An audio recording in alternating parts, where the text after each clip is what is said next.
So we'll just wait one more minute for people to join us before we get started.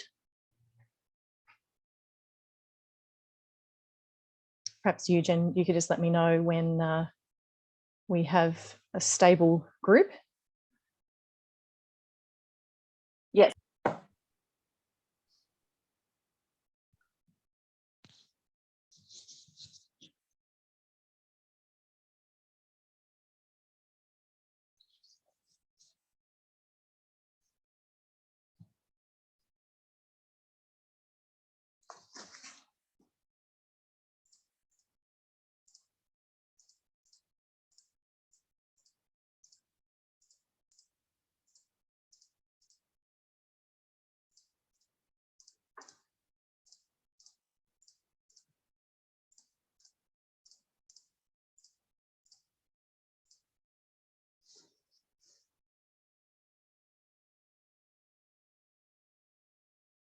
Okay, perhaps we should get started with our webinar. So welcome everyone to this introductory webinar on the 1,000 Cities Challenge. So my name's Melanie Lowe and I'm based at RMIT University in Melbourne, Australia, and I'm co-director of the Global Observatory of Healthy and Sustainable Cities, which hosts the 1,000 Cities Challenge, which we'll be talking about today.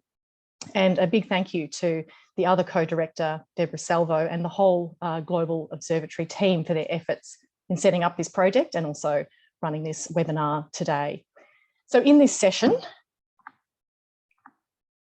you'll learn more about the Global Observatory of Healthy and Sustainable Cities, and importantly, the 1,000 Cities Challenge, including how you can participate in assessing the health and sustainability of your city. So we'll hear first from Jim Salas and Billy Giles Cortai, who will provide an introduction and background. And then Deborah Salvo will take us through an overview of the 1,000 Cities Challenge, including the benefits of participation. I'll then briefly discuss what is involved in generating the policy indicators, and Jeff Boeing will cover the spatial indicators. You'll also learn from Eugene Resendez about how to sign up and become a member of the challenge and receive updates from us. We'll then hopefully have about 15 or 20 minutes for your questions. So just letting everyone know that the session is being recorded and the recording will be available after the session if you happen to miss something or you need to leave early. Please keep yourself muted throughout the presentations. You can post questions in the question and answer box at any time, and we'll get to those at the end of the session in the question and answer part. And at the end, you can also raise your virtual hand and we'll invite you to unmute if you've got a question. So I'll now actually pass over to Professor Jim Salas, who is a professorial research fellow at the Australian Catholic University and also based at the University of California, San Diego. Thank you, Melanie. I just want to take a few minutes to set the stage about why we need indicators for healthy and sustainable cities. Back in 2016, in the Lancet series, the first Lancet series on urban design, transport, and health, Billy Giles Cortai led a literature review that identified all of these health problems as related to urban design and transport. And you can think of all of these problems as pandemics. They are worldwide problems. I really think of what we are living through now as an era of syndemics, which is many pandemics interacting and happening at the same time. But even this list is incomplete because we can add at least 2 more pandemics, one of them climate change and infectious diseases. And I'm just going to give you, tell you why these are relevant.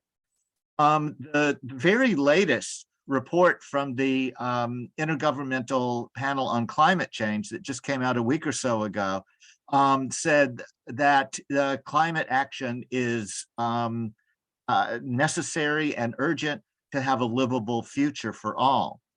And another group, the Medical Society Consortium on Climate and Health, identified 5 promising strategies for improving climate and reducing the impact of climate change.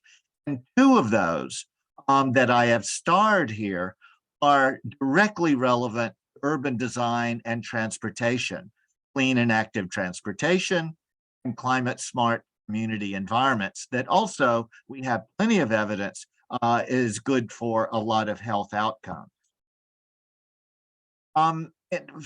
We've all been living through the COVID pandemic. And early in the pandemic, my colleague Deepti Adlaka and I wrote a commentary where we said all of these environmental attributes that we know are related to non-communicable diseases, partly through their impact on physical activity, we predict that they would also be related to infectious diseases such as COVID-19. And in the interim, there have been a handful of studies showing or confirming or beginning to confirm what we predicted. So designing healthy and livable community environments has effects on non-communicable and infectious diseases. Now, so with that, that is the rationale for developing indicators of healthy and sustainable cities. And so now Dr. Billy Giles Corti is going to report on how we developed policy and spatial indicators and tested their feasibility. And one last comment, this is a picture of what we're talking about. When we separate by zoning laws, the uses that the land uses, it puts places that you want to go like shopping out of walking distance. And when we devote almost all of our transportation money to moving cars, that creates barriers to active transportation. So these things, these kind of designs are going on around the world. And now I'm going to turn it over to Billy Giles Corti, who is at the RMIT Center for Urban Research and also the University of Western Australia. Billy.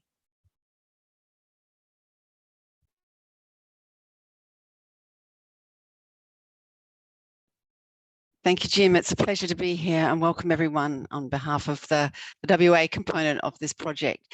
I'm going to be talking to you about what we've done in terms of developing these indicators. So as Jim said, in 2016, we came up with the idea that urban design was really important for active transportation, increasing walking, cycling, public transport use, and decreasing driving. And at the same time, when we launched the work for our latest series on urban design, transport and health, which was published in 2022, the WHO also released its global action plan for increasing physical activity, getting more people active for a healthier world. And what it outlined in that action plan was that we needed to create active people, active societies. And the mechanism for doing that is to create active environments and to create active systems, active policies that would create the environments that would encourage societies and people to be more active.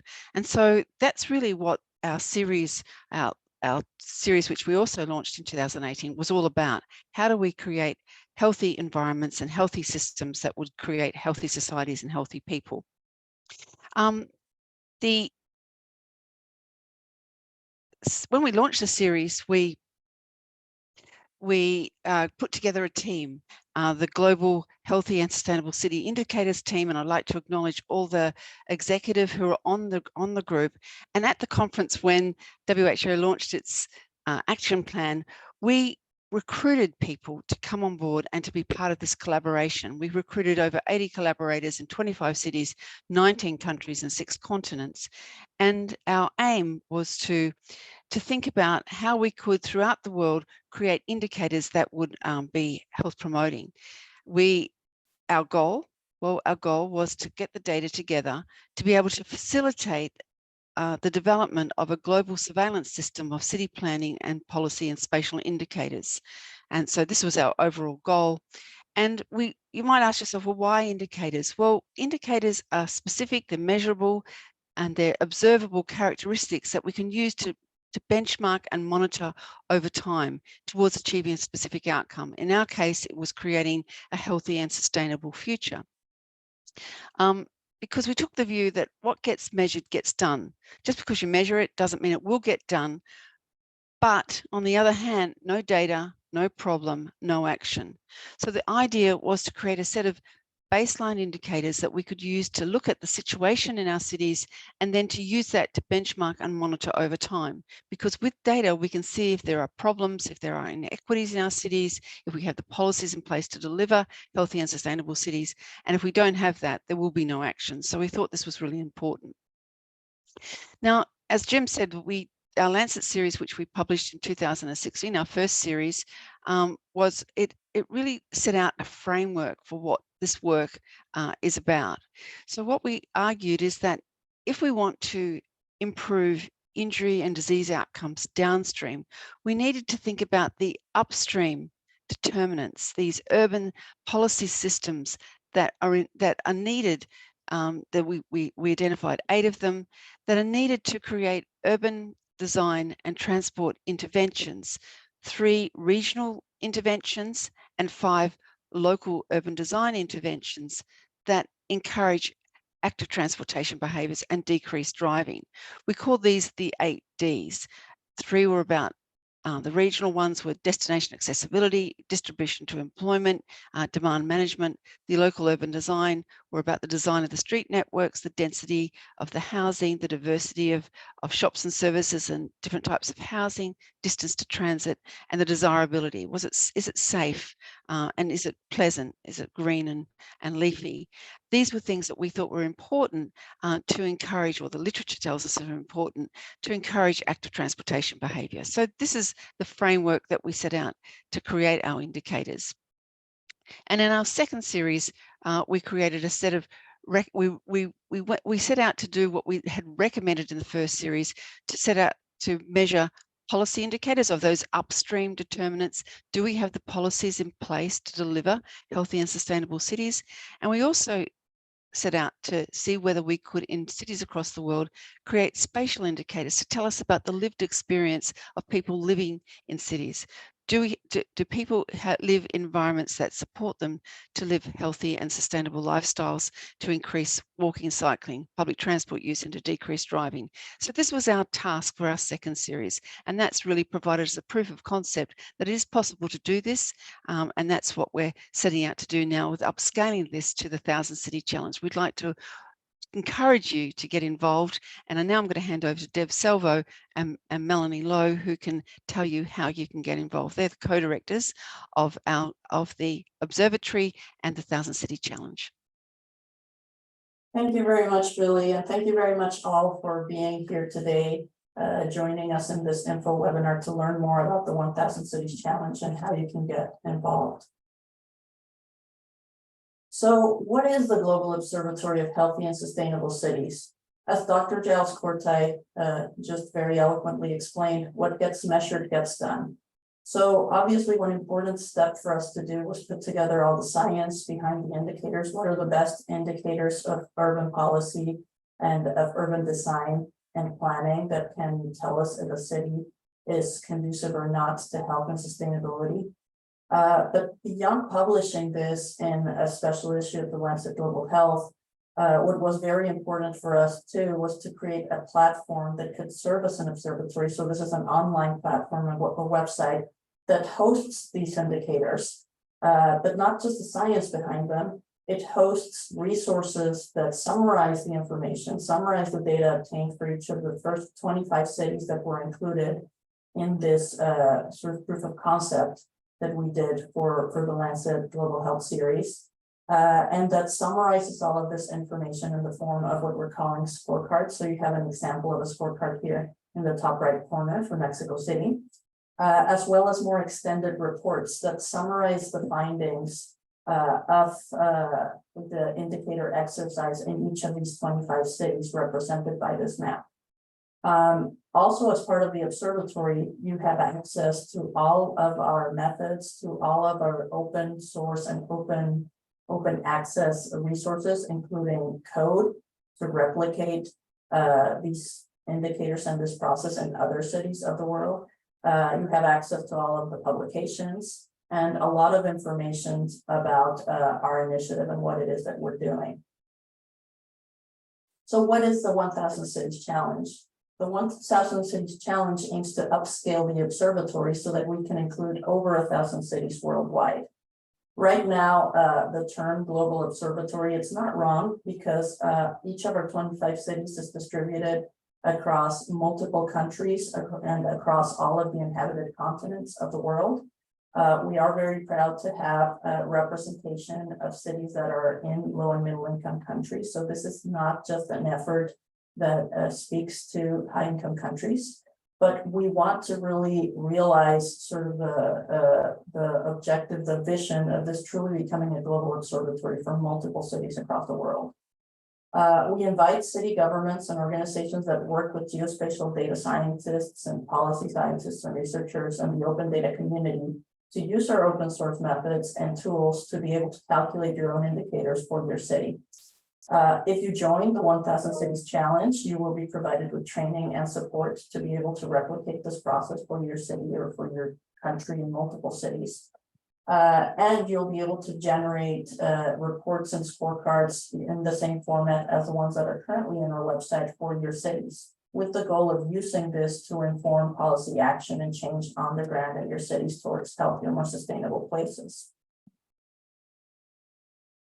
In terms of our structure, right now, our project executive consists of 14 global leading healthy cities and geospatial science scholars. We do have some specific roles and some people that serve in these roles. I am happy to serve as co-director with Dr. Melanie Lowe of both the Observatory and the 1,000 Cities Challenge, which is really a project to make the observatory grow and to become scalable. Our membership manager is Eugen Resendis, who is on this call and is a person that you should be in touch with if you want to join the observatory formally, if you want to join the 1,000 Cities Challenge. And then in terms of our leads for the spatial indicators and the policy indicators, we have Drs. Jeff Boying and Dr. Carl Higgs, well, soon to be Dr. Carl Higgs, and Dr. Melanie Lowe and Dr. Deepti Adlaka are the leads for the policy indicators, and you'll hear from them in a moment. In terms of what we have done for the 1,000 Cities Challenge, as you know, we are currently hosting one of two informational webinars, but prior to this, we have developed an extended document, a PDF document that is available on our website that describes the steps for participation in the challenge and to join the observatory. We have also been working very closely with a few early adopters across different countries to pilot test our processes on tools for larger scale up. It's important to note that these early adopters are not cities that were included in the original proof of concept exercise for the 25 cities. So these are cities above and beyond those 25 cities and distributed across different countries. So we are glad to report that while there have been adjustments made to our processes, we know that this is working, that this is replicable, and are now ready to show this to the world so that we can begin the upscale process. After this, these two info webinar sessions that are happening today and 2 days from today, to account for different global time zones, we will be hosting additional training sessions more focused on the policy side and the spatial indicator side for those of you that are interested in joining those as early adopters. And we will also be developing online tutorials that we will post links to on our website so that you can go in and better understand how you use our open access tools to develop your own indicators and collect your data for your cities. As a second phase, which really is about to begin at some point in mid to late May and onwards, we want to really focus on upscaling city recruitment to start realizing this promise of a 1,000 Cities Challenge. I just realized that the numbering is wrong on this slide. My apologies for this. But an important element for us is to identify collaborators and partners in low and middle income countries. It doesn't mean that we're not interested in having more high income countries and cities join the challenge. Obviously, that's also going to be happening, but we do understand that there is a real challenge sometimes in data access, availability, quality, as well as in training in some parts of the world. And we are very interested in building equitable partnerships and really in installing local capacity. It would be relatively straightforward to us to do the so-called helicopter research model, where we can go and find access ourselves to open access data sources from cities of the world that we don't really know, where we haven't really been and have no lived experience, and replicate our work and put together reports and indicators. But that's not what we're trying to do, because we want to make sure that our information gets used on the ground, that it's relevant for the local context, and that hopefully this surveillance system leads to actionable benchmarking and change by local policymakers and urban planners. We would like to establish a system of regional / country coordinators or mentors. So once we have grown a bit more and we have established contacts across the world, there will be ways to connect some of you to people that are based in your global region or within your country, so that you can work together in troubleshooting issues that have to do with building your indicators for your countries that may be region specific. And the other thing that's really important to us is this is just the start. We know that the list of indicators currently included as part of the Global Observatory is limited, and that there are other aspects, both on the spatial and policy side, that can relate to health and sustainability that are currently included. And we are working on identifying and developing new indicators. But we want to do this right. We want to use evidence-based indicators as has been the process to this point. So what do you need to do to participate in the 1000 Cities Challenge? First of all, if you haven't done so already, please sign up for this on our website. So if you go to the tab for the 1000 Cities Challenge, there is a button there that says join the challenge, and you fill out a form, and effectively that makes your information available to our database of people interested in the challenge, and we will reach out to you shortly after. Second, you need to assemble a team for your city. In the next slide, I'll tell you more about what that looks like. Third, at that moment, we'll be in touch with the next steps of the challenge, but you've received training on the data gathering and data generating process, on how you process these data using our open access tools. None of this will cost you in any way, and how you generate your reports and scorecards. Next, once you've received the training, you will apply our open access tool to calculate these indicators for your city. And you will be able to use these tools to generate scorecards and reports.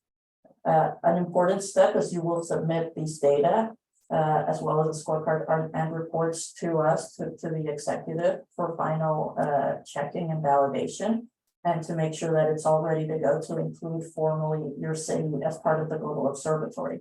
This will also automatically make you a part of our global collaborative. So that number that Dr. Giles Cortai presented on us being a collaborative of 80+ investigators globally, you will join that collaborative and become a member and be included on the website as a member.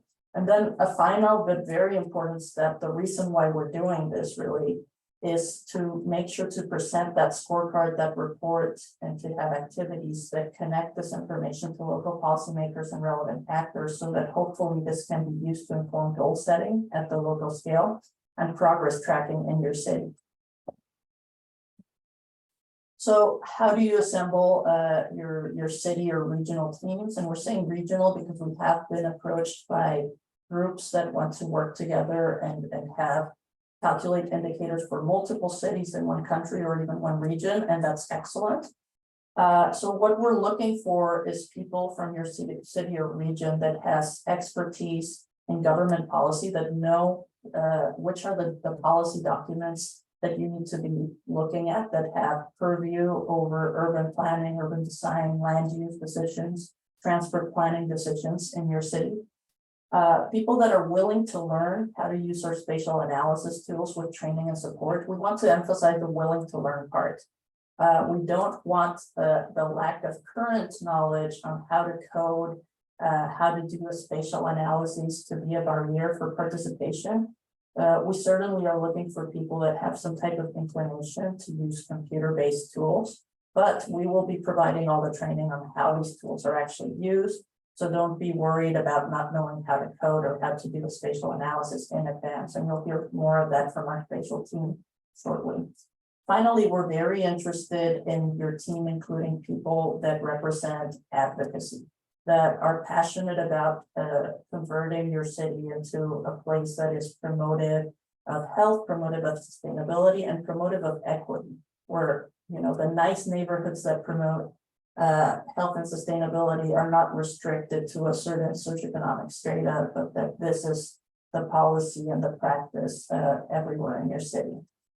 Ideally, we are seeking for teams that are interested in generating both policy and spatial indicators, but we do want to say that if you feel that at this moment in time, you are only able to assemble a team or to commit to the generation of one of the two sides of spatial or policy indicators, you can also join the challenge that way. So finally, you know, why should you join? Why do we want you involved? First of all, this would get your city included in a global observatory that is based in evidence-informed indicators and thresholds. There are a lot of websites out there that claim to rate cities based on their health or sustainability. And some of them are very good. We're not saying that there's very good efforts out there, but what we can be sure of is we are the first global initiative that really developed indicators based on evidence. And we apply those indicators to thresholds that are also based on evidence of those minimum requirements to start promoting health and active living in cities. If you join the observatory, you become an official member of our collaborative, of this collaborative of 80+ global experts. You'd help lead scientific and practice-oriented dissemination activities, as well as advocacy activities. And this includes the work towards the development of new indicators, which we believe is very exciting. You'd help build local capacity for advanced policy and spatial analysis techniques, and you'd support your city's health and sustainability this way. Finally, obviously, you'd be included in any future publication that uses the global data collected as part of the observatory. And we are in talks with Lancet Global Health to have a follow-up series where anybody that's a member of the collaborative would be included as co-authors.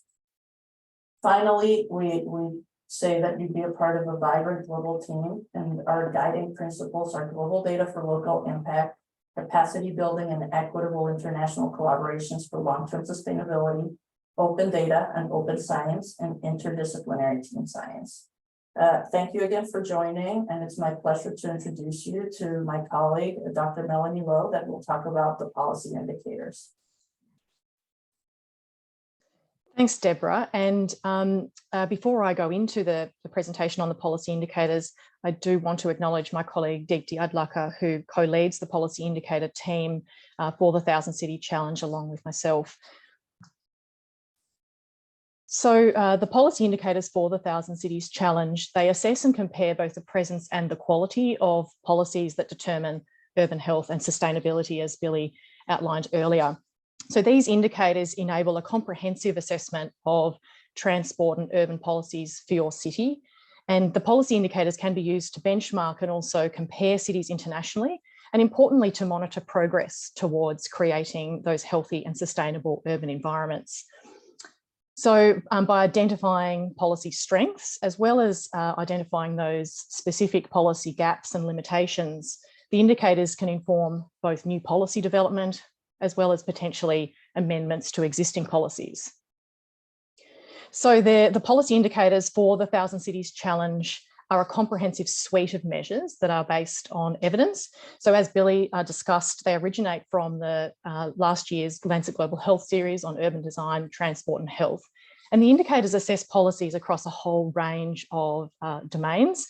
So integrated land use and transport planning, air pollution controls in transport and land use systems, destination accessibility by public transport, distribution of employment, demand management, particularly car parking restrictions, a whole range of aspects of urban design, housing density, distance to public transport, transport infrastructure investment by the different modes, and disaster mitigation, the desirability of the neighbourhood for walkability, the diversity of land uses, and destination proximity. So you'll see a lot of those Ds in there from the original framework.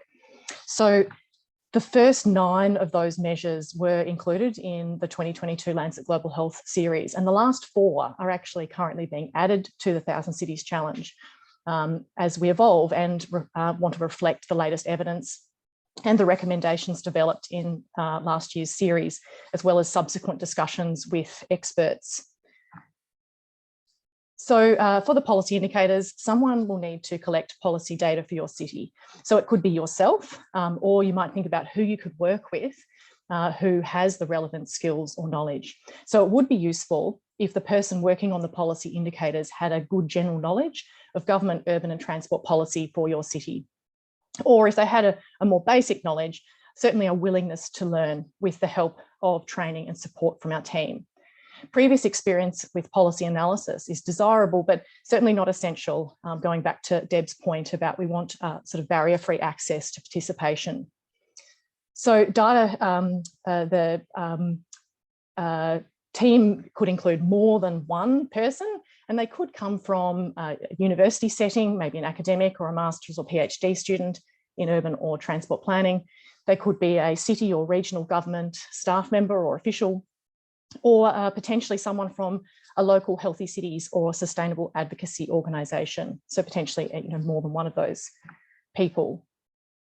So we've developed for the 1,000 Cities Challenge an easy to use policy checklist, which helps city teams to firstly identify relevant policy documents.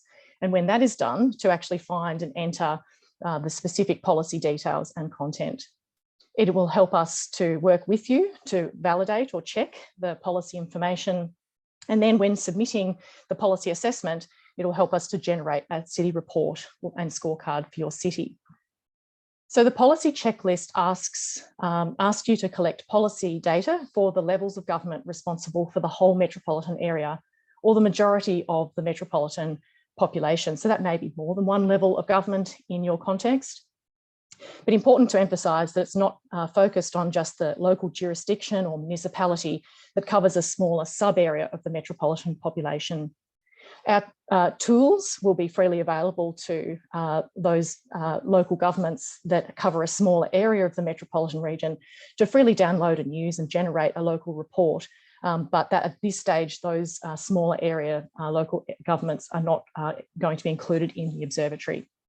So data collection will require identifying and then examining and extracting the content of multiple documents, so policy, guidelines, strategies, and regulations and legislative documents, and they will be from a range of sectors.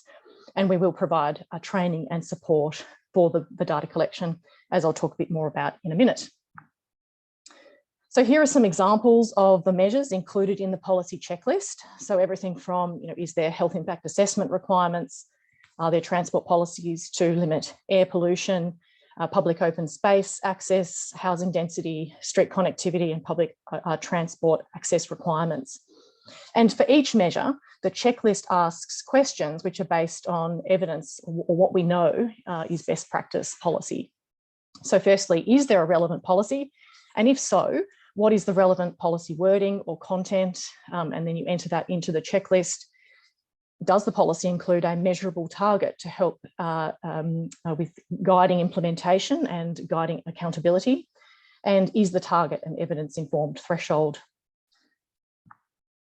And submitting the completed checklist will generate a report and a scorecard showing either just the policy indicators or the policy indicators alongside the spatial indicators, depending on what type of indicators have been generated for your city. So this current report template, which we use for the first 25 cities, is being amended slightly for the 1,000 Cities Challenge, but shows a checklist of both policy presence as policy quality for each city. And in addition to the reports, we provide these single-page scorecards, as Deb mentioned, which highlight the key findings, including the policy indicators there down the bottom. And if we zoom in, the scorecard shows whether a policy exists, whether that policy supports health and sustainability, and whether there's a measurable target. And this really helps to highlight those policy strengths, gaps and limitations. So, how to get started with the policy indicators. So firstly, identifying who will collect the policy data for your city is the first step. And that may require finding colleagues or assembling a team. The policy checklist will be available to download freely and to fill in. And importantly, we really encourage you to attend an online policy indicator training session, which we anticipate will be coming up in mid-May. More details will be provided soon, so we do encourage you to sign up to the 1,000 Cities Challenge to receive those updates. We'll be sending details very shortly. So I now want to introduce Jeff Boeing from the University of Southern California in the US, who is the co-lead of the Spatial Indicators team for the 1,000 Cities Challenge. Thanks, Mel, and good afternoon, everyone. I will be taking just a few minutes to introduce you to our spatial indicators and the software that you can use to generate them.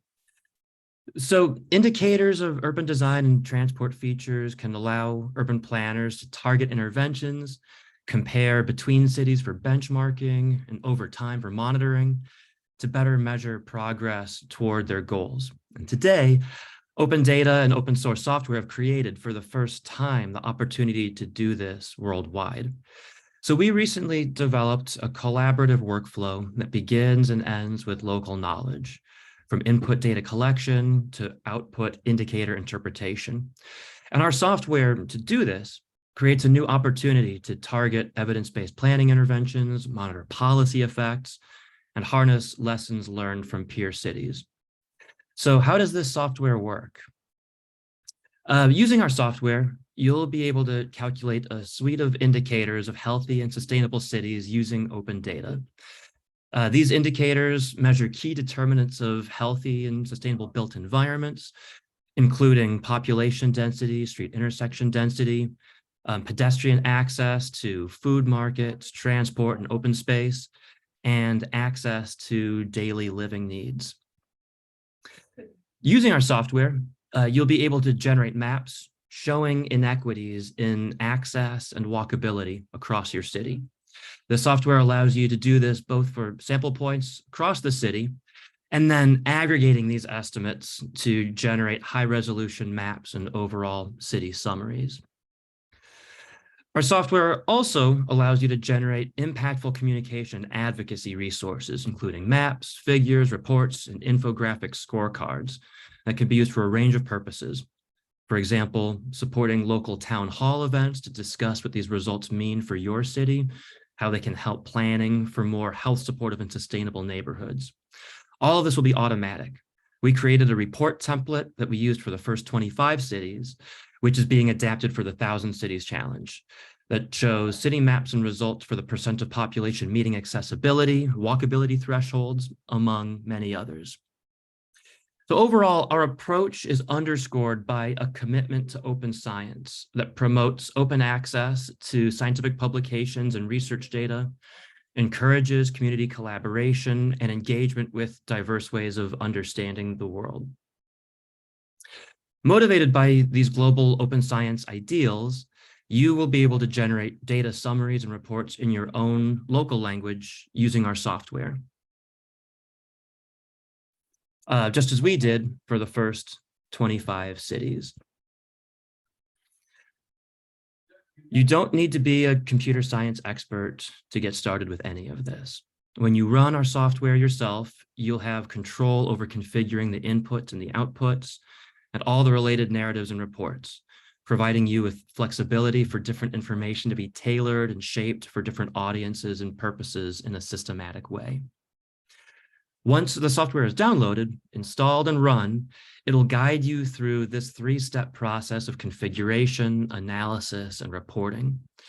Validation with local partners to ensure the indicators and the way they are measured and reported is fit for use in diverse settings is a priority. And we will continue developing additional materials to guide users through this process. So finally, to get started, you can download our software at the URL on your screen or by scanning this QR code.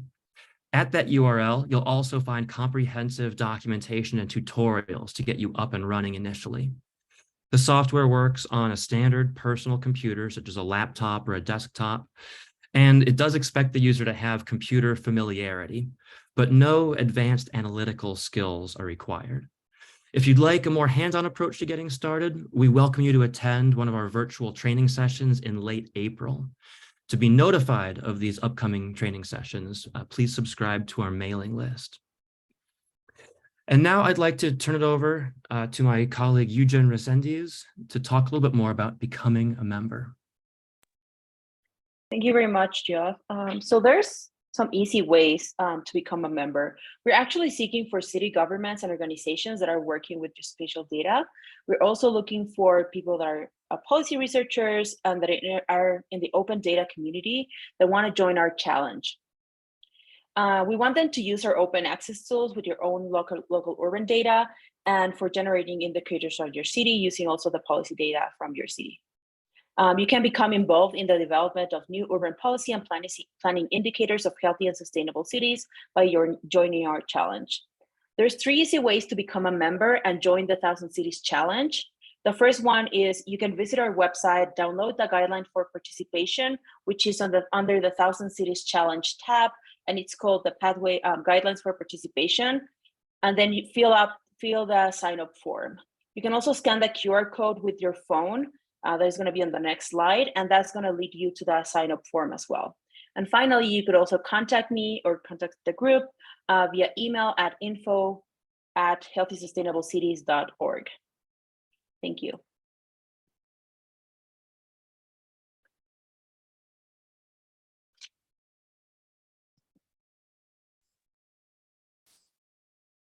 Thank you very much, Eugen, for that and for taking on that role of being our membership coordinator and for therefore setting up our webinar and promoting it today. So to summarise just on this slide, we invite anyone interested to join our mailing list or become a member of the 1,000 Cities Challenge, as Eugen has provided that guidance, and to also spread the word amongst your networks. By becoming part of this work, your city can be included in the Global Observatory, but importantly, you also can join our global collaboration with ongoing opportunities for research, engagement, development of new indicators, as well as local advocacy for change. So I'm now going to invite any questions that you might have for any of the presenters, and we have a number of other members of the project executive with us today who may be able to help us. So please type your questions in I've got chat on the slide, but we actually have a question and answer box at the bottom of your screen. So if you could post your question there or raise your virtual hand, and we can then invite you to unmute yourself and ask your question verbally. So Eugen will also be helping me to monitor the question and answers in case I miss anything. We hope to get to all of your questions, but if not, you can certainly email us after the webinar and we can follow up. We're also going to capture the questions that you post in the session and in the repeat session later this week and use them as part of a frequently asked questions page that we're going to put together for the website and that we will share with you after the webinar. So I might just go back to this slide for a moment as people formulate their questions.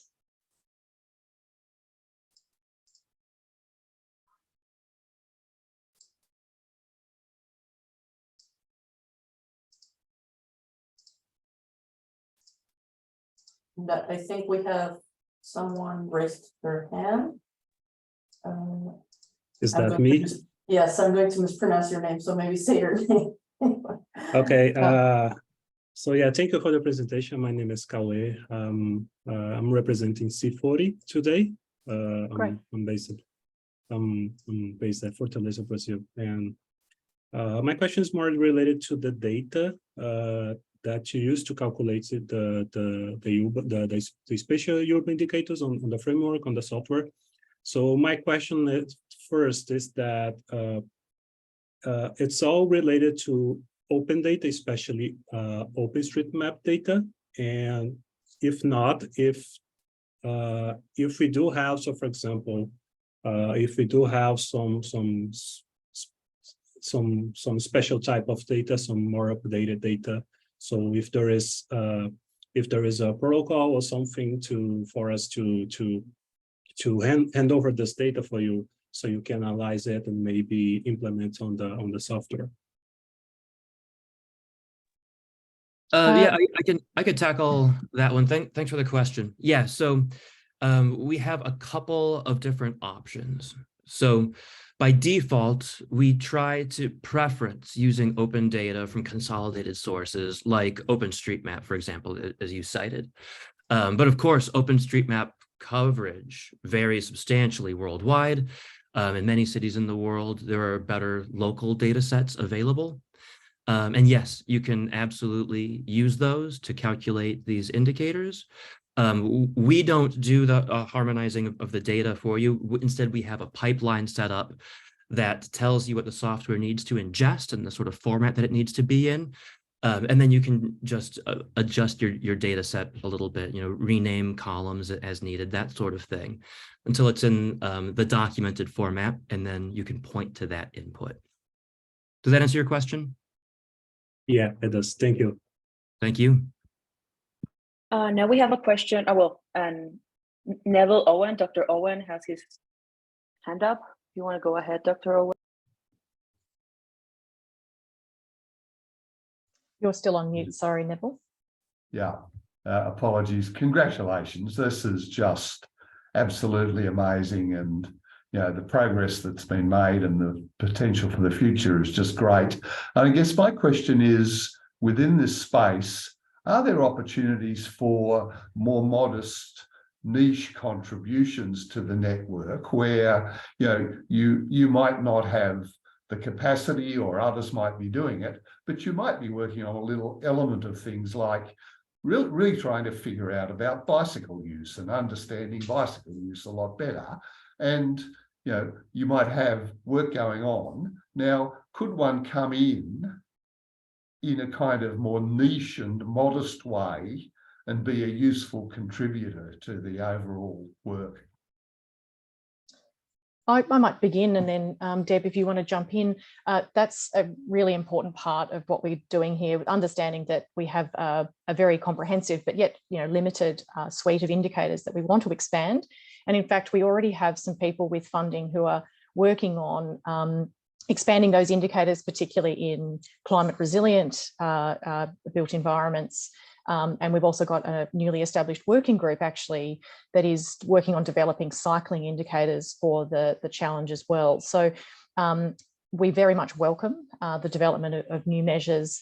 We do have criteria that we use to ensure that those indicators are globally applicable, that they do use wherever possible the open data, and that they're very evidence informed is always very important for us. So within those bounds, yes, we do welcome anyone to contact us if they've got ideas for new indicators. Another one that is being raised among some of the team is doing more things around air quality or noise. So yeah, please do get in touch if that is the case for you, that you'd like to join a working group or suggest some methodologies around indicators with that caveat of global applicability. Deb, did you have anything to add? Not much, just echo your response, Mel. While today and the main goal that we have is to recruit new cities to the challenge and therefore new city teams, one important thing that we are doing is the development of the indicators. And I would say the other one where I see part of a role of a member that maybe is not adding data to a city, but is generally interested in helping us build this, is the role of the mentors and the regional coordinators. So even a person that may not have the capacity to build indicators and data for a new city, but that is interested in connecting people and helping groups of people, specifically in LMICs, I would say that's an important need. We really welcome anybody that wants to serve that type of role too, of convener and maybe sort of a coordinating type role. So yes, certainly, I think we welcome any ideas. Another example that I will add of new indicators that we're thinking of developing is there's one group based in Brazil that is really interested in developing a way to not just have the indicators, but be able to quantitatively assess equity. So not just how many neighborhoods have parks or that type of thing, but are the parks or whatever resource that we're measuring, are they equitably distributed across all cities? And if not, how and where are the areas of need? So I think that's also a very exciting side to things. Thank you, Neville, for the question. Any other questions? Melanie, we actually have a question in the Q&A box. I can read out loud.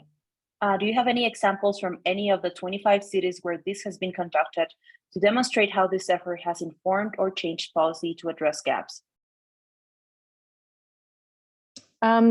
Yes, I think, we certainly do have some local teams that have taken this forward.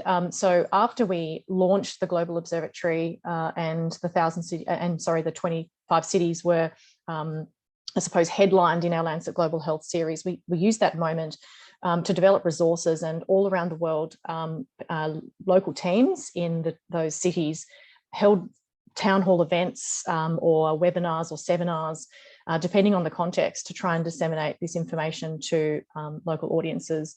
And so, for example, in Odense, Denmark, we had a session that was actually run by the municipal government.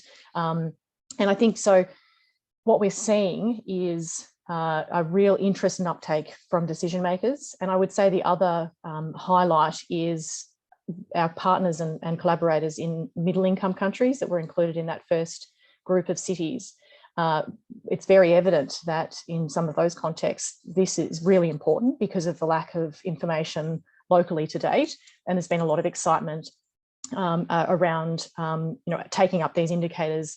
Deb could perhaps speak more to this, but in Mexico City, for example, Deepti Adlakha has been doing some work in India with the cycling mayors, who are going to take that advocacy forward to improve Chennai and other cities. So I think what that speaks to is the relevance of these indicators for decision makers. And I think we have to appreciate that change does take time, but hopefully that this work is informing future policy, and attempts to improve the health and equity of those cities. Jim, Billy, Deb, or others, would you like to add?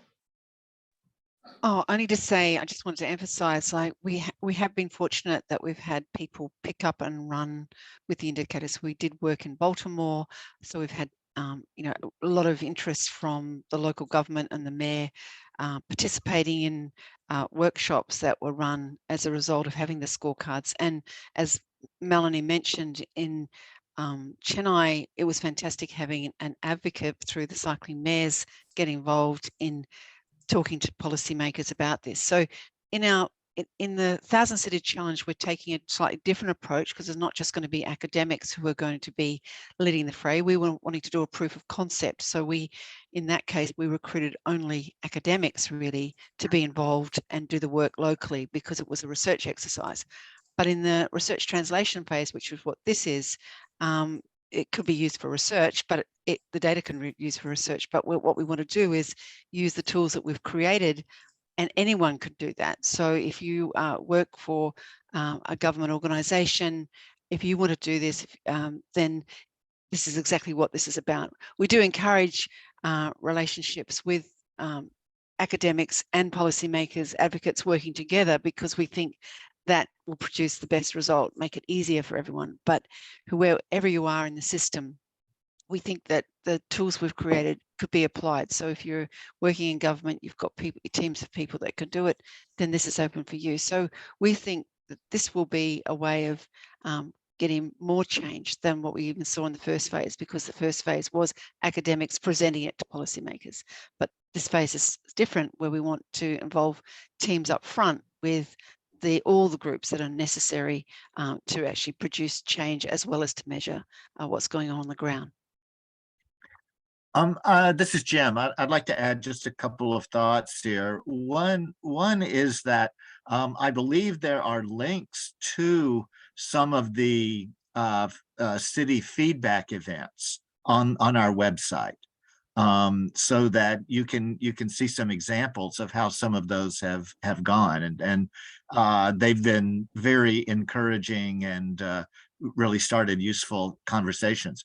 The other thing that I don't think we brought up is that in our hope is that as people sign up and compile the indicators and give feedback, that this can carry on, because we would like to, our vision is that this becomes a surveillance system, and that in maybe 3 to 5 years, the team would repeat the indicators and see where progress has been made and where progress has not been made, feed that back, use that as advocacy material as well.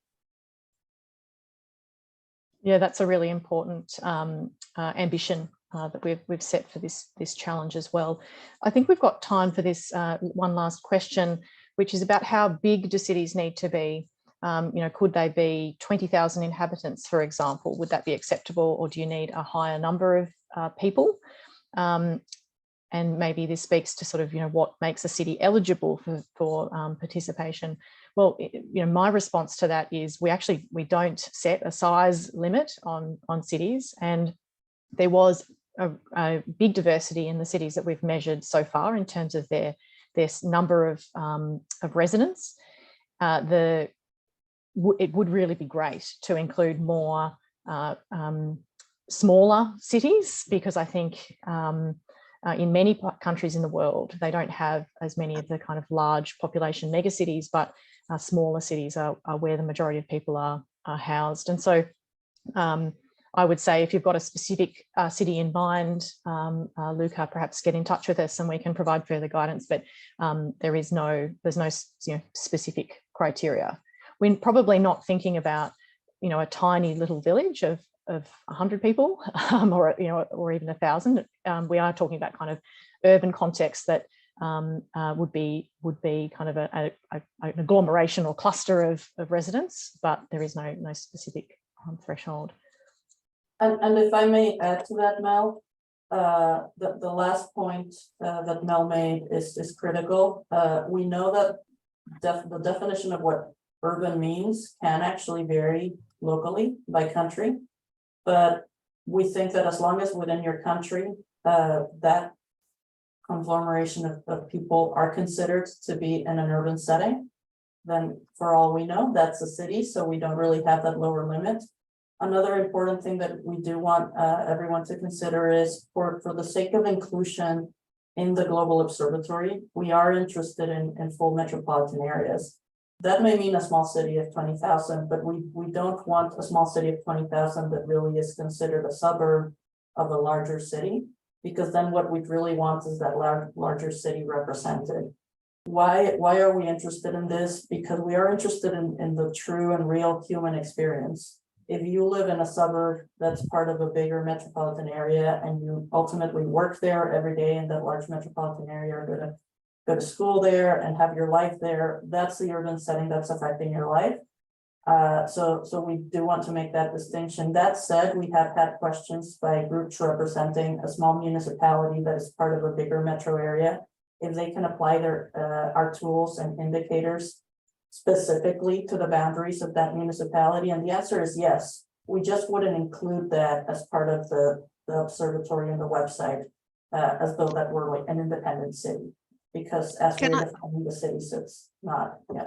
I'd just like to add one other thing, and that is to say that it doesn't mean that local government data is not going to be available to you, because if we measure the whole city, then it can be disaggregated so that you can see what's going on at a local level. And that's the real strength of the approach that we're taking here in terms of the spatial indicators, at least, because you can see within a local government area and across the whole city where the inequities are. So that's a real strength of using spatial indicators. So I just wanted to emphasize that local governments will be able to get access to data, and that will be something I think many local governments will really appreciate. Now, we have unfortunately run out of time, and I can see that in the chat we've just had a flurry of questions and also a hand up. So my apologies that we haven't been able to get to all of your questions today, but if you would like to follow up with us directly, please do contact us via the email address provided, or we will be putting together, as I said, that frequently asked questions page, which may answer your question, but we really do encourage you to get in touch with us. This is an interactive collaboration, and we really want to be able to answer any questions that you might have. So I want to thank all of the presenters today, but most importantly, all of you for attending and participating and expressing your interest through that participation in joining us in this global collaboration. So we will make the recording available after the session, and we also have a repeat session on Thursday, the 30th of March for people in different time zones. So thank you very much, everyone, and we hope that many of you will be part of our global collaboration going forward. Tell your friends. Thank you all for joining. Yes. And follow us on social media where we'll be sharing everything about our next events and the recordings as well. Excellent. Thanks, everyone.